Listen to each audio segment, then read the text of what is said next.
Bien amigos, continuando con el programa, tenemos la visita del señor Patrick Aleman, socio del estudio Aleman Abogados, quien viene a visitarnos para comentarnos y explicarnos y conocer también las proyecciones sobre la modalidad de obras por impuestos, una modalidad que permite a las empresas peruanas distribuir sus utilidades a cambio de impuestos para inyectar una inversión directa en determinadas obras. Patrick, gracias por estar con nosotros. Muy buenas noches.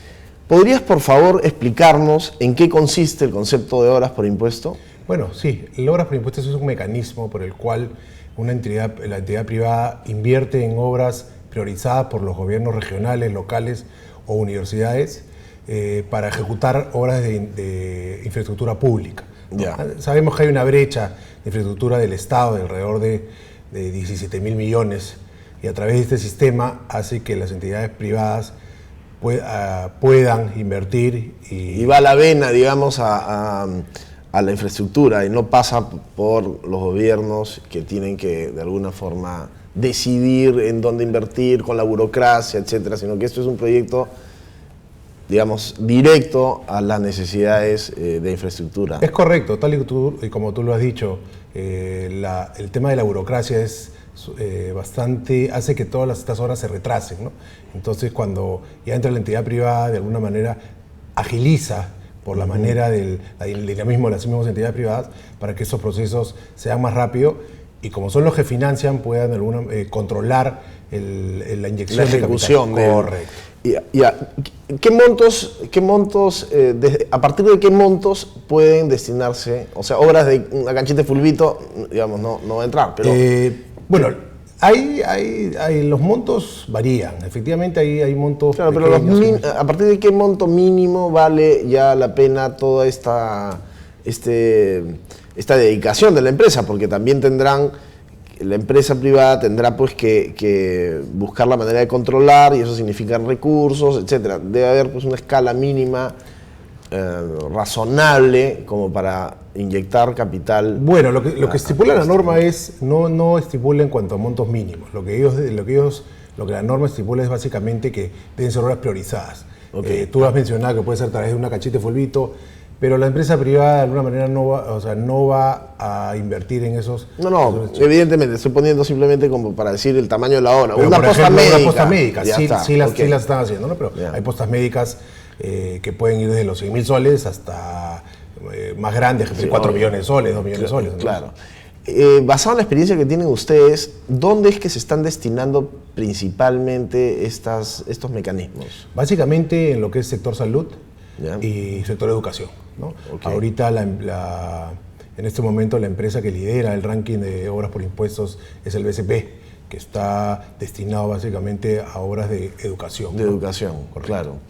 Ok, salud, educación, pero también habrán infraestructuras. Ha habido varias iniciativas como el puente Chilina en Arequipa. Claro, que ha sido una asociación entre Interbank Interbank, Southern y una tercera empresa, y el monto ha sido uno de los mayores, 250 millones. Exacto, emblemático. Ok, ¿cuál es el proceso? Una empresa decide iniciar una obra por impuestos y ¿qué es lo que tiene que hacer? Lo que tiene que hacer es básicamente primero ubicar a un estudio de abogados. No, ubicar la locación. Okay. ¿Dónde quiere hacer ellos alguna obra de infraestructura? Pero básicamente lo determina su oficina de responsabilidad social. Claro, ¿no? hay un área ahí que va a identificar el proyecto. Imaginémonos que la empresa ya tiene identificado el proyecto y además ya tiene un monto para invertir. ¿Cuál es el siguiente paso? ¿Cuál es la interacción que tiene que hacer con el Estado? El siguiente paso es localizar si esta obra es priorizada por el gobierno regional o por el gobierno local. ¿Qué pasa si es que la obra no está dentro de las prioridades porque simplemente el gobierno regional, local, etcétera, no la ha identificado, no la tiene mapeada, no sabe, digamos, viene una empresa y le dice, mira, esta infraestructura o esta capacidad o lo que fuere va a contribuir de manera positiva, etcétera? ¿Puede entrar a esta lista de prioridades? Sí, claro. ¿O tiene que ceñirse a lo que ya está establecido por los gobiernos? Eso es otro beneficio de la norma, ¿no? Que puede la entidad pública puede priorizar esta norma a solicitud, correcto, a solicitud del sector privado, ¿no? Pasa un proceso de priorización, se realiza un acuerdo de consejo interno, en el caso de un gobierno local, y pasa a la entidad pública que es el MEF para que priorice esa obra. Una vez que esté priorizada, pasa todos los estamentos de presupuesto y todo, se va al Proinversión y se lista la obra, ¿no? Este proceso dura alrededor de 3 meses más o menos. O sea, en 3 meses uno es priorizar. O sea, en 3 meses desde que toco la puerta del gobierno regional o local o la municipalidad, hasta que me dicen, ok, sí está priorizada, etcétera, pueden pasar 3 meses. Sí pueden pasar 3 meses. Ahora con la nueva norma, con los cambios que se han hecho, lo que se ha buscado es acortar esos plazos, ¿no? Yeah. De repente pero 3 meses es bastante razonable. Es bastante razonable, es correcto. Lo que pasa es que después tienes que sumar el tema de cuando empieza ya... La factibilidad. Correcto, el proceso en sí, ¿no? Hay que tener un acuerdo de consejo en el cual se aprueba llevar a cabo este proyecto, se hace una convocatoria pública, esa convocatoria participan obviamente las empresas que están interesadas y se saca concurso. La nueva norma, por ejemplo, ahora establece que al haber un solo postor hay una adjudicación directa. Con eso obviamente ya disminuimos el plazo, ¿no? Claro. O sea, perdón que te interrumpa. Quiere decir que una empresa que identifica un proyecto o que quiere ejecutar un proyecto, lo presenta, igual tiene que pasar a un concurso. Sí, de todas maneras. Eso es un tema de transparencia, básicamente, ¿no? Pero como te digo, si en este caso hay el único postor, se la hace adjudicación directa y no tiene que pasar todo el siguiente paso. Ya, ok. Y digamos, el beneficio tributario es 1 a 1. Un dólar que yo apuesto por una escuela en la comunidad que identifique que tiene la carencia, la necesidad, es $1 menos que pago de impuestos. Es devuelto a través de un certificado de inversión pública. Que lo deduzco y lo deduzco los impuestos. Estos certificados pueden ser de acuerdo a la magnitud de la obra y al plazo que me dure. Okay. Pueden ser otorgados trimestralmente, de acuerdo a los avances de la obra, y cuando ya se termina, te entregan el último CIPREL, y esos CIPRELes después son los que se descuentan para el impuesto al pago, el impuesto a la renta. Ok. ¿Qué porcentaje de las empresas están haciendo esto? La verdad que bastante, muy pocas. Tenemos alrededor de 78 empresas que están dentro de los que han hecho obras por impuestos desde que se estableció la norma, que es del 2008. Yeah. ¿No? Ese termómetro no se ha movido. Pero ¿por qué tan pocas empresas? Si es un mecanismo muchísimo más eficiente destinar el impuesto, ¿no? Y uno puede, o sea, me imagino una fábrica en Lurín. Bueno, pueden haber pues unas necesidades que después devuelve beneficio a la fábrica de manera indirecta altísima. Es un tema de desconocimiento, y falta un poco de publicidad de Proinversión, que es el encargado de publicitar, valga la redundancia, esta norma, ¿no? Claro, bueno, ahora en algunos casos, inclusive en algunos casos te cuento, he tenido algunas conversaciones con algunas empresas que están interesadas y lo que te dicen es: prefiero pagar mis impuestos directamente y olvidarme del asunto. ¿no? Claro. Esperemos que con estos cambios normativos, que la verdad que son bastante auspiciosos, crezca el número, o de alguna manera las empresas, porque no las 77 siguen invirtiendo, algunas invirtieron, claro. Y ya no dejaron de hacerlo. O hay inversiones que duran 2-3 años, mecanismos más de mayor plazo. Pero efectivamente, tal vez debería de haber una ventana de oportunidad para la empresa mediana y no solamente la gran corporación que tiene un departamento absolutamente consolidado de responsabilidad social y que está pues en constante interacción con este tipo de iniciativas. Pero la empresa mediana, un poco más grandecita, pero no tan grande como una gran corporación, también podría hacer esto sin ningún problema. Desde que no hay mínimos, puede ser absolutamente razonable encontrar un nicho de obras. Me imagino, pequeñas escuelas, o sea, se juntan, también habrá la modalidad que se juntan 2 o 3 empresas y hacen una misma obra entre 3. Es correcto, pero además, como vuelvo a decir, es un tema de difusión, ¿no? Porque no solamente son obras de infraestructura, pueden haber temas de algunos servicios también, o mantenimientos de algunas postas, por ejemplo, ¿no? Claro. Nos hemos encontrado, por ejemplo, en la zona de la selva, algunas empresas que quieren invertir en el mejoramiento de la siembra del cacao, por ejemplo. O sea, no solamente, como te digo, son infraestructuras, sino capacitaciones que ahora ya con esta nueva norma creemos que van a ser mucho más dinámicas y van a crecer, ¿no? Ok. ¿Hay que registrarse previamente en algún sitio? ¿De qué manera puede la empresa buscar un poquito más acercarse a esto? No hay que registrarse, inclusive eso creo que es una ventaja, ¿no? Que no hay que registrarse. La que sí tiene que registrarse es la que ejecuta. En algunos casos no necesariamente el que financia es el ejecutor de la obra. Entonces el ejecutor de la obra sí tiene que estar inscrito en OCE, pero después de eso no hay ninguna otro requisito. Claro, porque la empresa no necesariamente pues, es una empresa de ingeniería. Correcto, ¿no? Correcto. Normalmente el que la financia pone su dinero, no necesariamente es el mismo ejecutor. Claro. Ahora, ¿existe algún mecanismo ex post de control de esto? No. Sí. Porque eso también es sumamente importante en términos de la sostenibilidad de estos procedimientos en el largo plazo, ¿no? Es correcto, sí. Posterior a la entrega del último CIPREL y ya con la conformidad de obra, hay un proceso que la Contraloría es la que hace y verifica básicamente que se hayan cumplido en lo que son que se hayan cumplido los presupuestos y los plazos, ¿no? El control, si bien es cierto, es necesario, pero acá quien lidera es el que financia la obra y obviamente una empresa que ha invertido 10, por ejemplo, quiere recuperar sus 10. Entonces, eso evita que haya algunos impases dentro de lo que es la ejecución del mismo proyecto. Claro, y la verdad que esta norma es bastante transparente. Evita en muchos casos que haya muchas manos y que pueda haber algún tipo de corrupción. Correcto. Claro, pero también es importante que la empresa que está metiendo parte de los impuestos recupere a través de este certificado rápidamente eso para que no haya un desfase en sus flujos de caja. Es correcto. Porque esto va pues contra la declaración jurada del impuesto a la renta. Me imagino que será pues toma 10 más 10 en certificado, son los 20 que tenía que pagar y listo. Sí. Si los 10 del certificado demoran 6 meses, tendrás que pagar los 20 y después pedir un crédito fiscal o algo similar. Es correcto. Afectando pues el flujo de caja de las operaciones.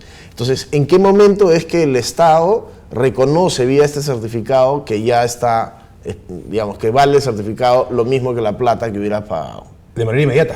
Una vez que se emite ya el CIPREL por la entidad pública que lo ha emitido, valga la redundancia, se va al MEF y de ahí inmediatamente se gestiona y se ejecuta contra el pago del impuesto a la renta. O sea, de eso es bastante complicado. Lo que pasa es que debe ser muy desalentador para las empresas tener que lidiar con algunos gobiernos regionales y la propia burocracia o tramitología interna de estas entidades. Creemos esa parte de la norma ha sido bastante clara y bastante dinámica en el sentido de que para los gobiernos locales o gobiernos regionales o la entidad pública es bastante auspiciosa esta norma. ¿Por qué? Porque de alguna manera los ayuda a ejecutar su presupuesto. Acordémonos de cuando una entidad pública no ejecuta su presupuesto, al año siguiente se le recorta, correcto. Claro. Entonces, además, de manera políticamente para ellos es interesante porque dejan obras en las cuales no han tenido que pasar por toda la burocracia. Y claro, pero eso sería ya un tema de una APP, en términos de que el gobierno regional pone una parte y el privado pone otra parte. Esa es la diferencia. En la APP, efectivamente, como tú manifiestas, las dos están poniendo una parte. En la obra por impuestos, el que financia todo el proyecto es solamente la entidad pública. Con lo cual el gobierno regional no se ayuda a través de obras por impuestos a ejecutar su propio presupuesto. Correcto. Sino es que después se le descuenta por el canon y sobre el canon, por lo que tiene. Entonces es parte como si ejecutase el presupuesto. Pero es que ahí está la traba, pues. Porque ahí el gobierno regional dirá, yo quiero ejecutar directamente mi presupuesto. Lo que pasa es que ahí es cuando ya tienen que decidir ellos si es que no han ejecutado la mayor parte de su presupuesto. Obviamente este sistema sí los ayuda, claro. Porque la entidad privada que va a financiar hace que sea mucho más dinámico y tenemos de repente un colegio en un año. Cosa que si lo hace la entidad pública, te vas a demorar 5 Bueno, el incentivo acá tendría que ser que el certificado valga 20% más que el dólar. Es correcto. ¿Hay alguna tendencia a eso o no? En este momento es un 2%, pero creemos y consideramos, como tal y como tú dices, que creemos que el beneficio para que esto sea sea una invitación directa a ganar plata construyendo mejor. Y el Estado a su vez se beneficia porque va a ser pues tremendamente más eficiente que el privado ejecute una obra que pase pues por todo el SNIP y toda esta... Bueno, que el SNIP ya está desapareciendo. Se va. Sí. Interesante. Muy bien. ¿Y qué perspectiva se tiene para los próximos años con estos cambios que que ha dado el Ejecutivo en relación a la norma. Bueno, en el 2016 se ha llegado a ejecutar 715 millones de soles. 715 millones de soles. No es nada, ¿no? Es correcto. Tenemos una brecha de 17 mil millones. Claro. Se cree que para este año 2017 debe terminar en 1.200 millones y para el 2018 podemos llegar a 1.800 millones. Tal y como tú me dices, es casi el 10% de la brecha que se necesita. Entonces, claro, sí es necesario que se impulse un poco más y que, tal y como tú mencionas, se haga un poco más atractiva para la empresa privada que te deja ejecutar esto, ¿no? Pero creemos que sí vamos por buen camino. Ahora, no debería haber, como una visión macro, ¿no? No debería haber como una especie de licitación, es decir, el Estado diga, miren, necesitamos este set de colegios o este puente o esta carretera y bueno, va a costar tanto. ¿Quiénes son los que se apuntan a esto? Definitivamente sí hay, pero bueno, déjame decirte que justamente en los ministerios están las trabas. Por eso las empresas prefieren ser los promotores con los gobiernos regionales y gobiernos locales, porque en los ministerios inclusive se han caído proyectos como tal y como tú dices, 5 colegios, 6 colegios o 2 carreteras se han caído por la misma burocracia. ¿Por qué? Al parecer los funcionarios de turno no tienen esa visión de que tiene que ser ejecutado y a veces te piden requisitos demasiado exigidos, claro, que las empresas privadas dicen, bueno, ¿sabes qué? Mejor me voy a dar plata, pago mis impuestos y punto. Y eso es lo que tenemos lo que tiene el Estado que ir desarrollando para quitar eso. Y en los gobiernos regionales o locales no se encuentra eso. No se encuentra eso porque lo que ellos quieren es hacer obra. Claro. Hacer obra, ejecutar sus obras y como mencionamos hace un momento, que no les quiten el presupuesto. Se podría crear un portal donde los gobiernos pongan en línea cuáles son las obras que quisieran que los privados financien. Existe. Y cada uno se mete. En Proinversión existe. En Proinversión están todas las obras realizadas por región, por departamento. Y uno decide, oye, aplico a esto y arranca todo el Voy y busco a la entidad pública, le digo, oye, quiero ejecutar este proyecto y arranca el proceso. Interesantísimo. Muy bien. Patrick, muchísimas gracias por la apreciación general sobre esto y tus comentarios respecto a las obras por impuestos y ojalá pues que prenda más, porque la verdad es que yo veo esto como un mecanismo sumamente acelerador, digamos, de destinar pues la inversión que tanto se requiere en muchas obras, ¿no? Definitivamente. Muy bien, muchísimas gracias por estar con nosotros. Fue el señor Patrick Aleman, socio del estudio Aleman Abogados, quien estuvo con nosotros. Regresamos tras la pausa con más en Mundo Empresarial.